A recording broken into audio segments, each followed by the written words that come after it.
మీకు ఒక కేస్ చెప్తాను మీకు అవేర్నెస్ కోసము. Please. One of the patient who has admitted in our hospital is almost 42 years old.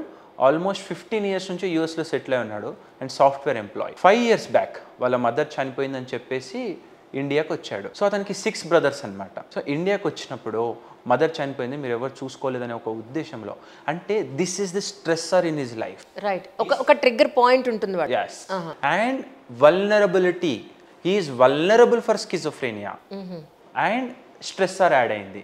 ఎప్పుడైతే ఈ స్ట్రెస్సర్ యాడ్ అయిందో అతనికి స్కిజోఫ్రెనియా అటాక్ అయింది.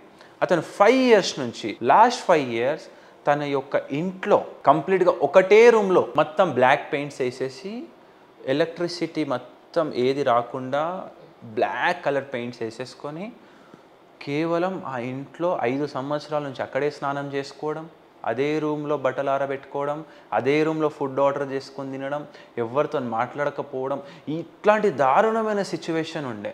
సో వాళ్ళ అన్నయ్య వాళ్ళు ఇంకా భయపడి మా దగ్గరికి వచ్చినప్పుడు మా టీం పికప్ చేయడానికి తీసుకెళ్ళింది. మా టీం వెళ్తుందనమాట పేషెంట్ని పిక్ చేసుకోవడానికి. వెళ్ళినప్పుడు డోర్ తీస్తే అతని యొక్క బియర్డ్ ఈ లెవెల్లో ఉండే, హెయిర్ ఈ లెవెల్లో ఉండే, and is fully educated and he is in that situation at the time. మేము తీసుకురావడానికి చాలా కష్టపడ్డాం. తీసుకొచ్చిన తర్వాత మేము కంప్లీట్గా మళ్ళీ నార్మల్ స్టేజ్కి తీసుకొచ్చి almost 90 days he was with us.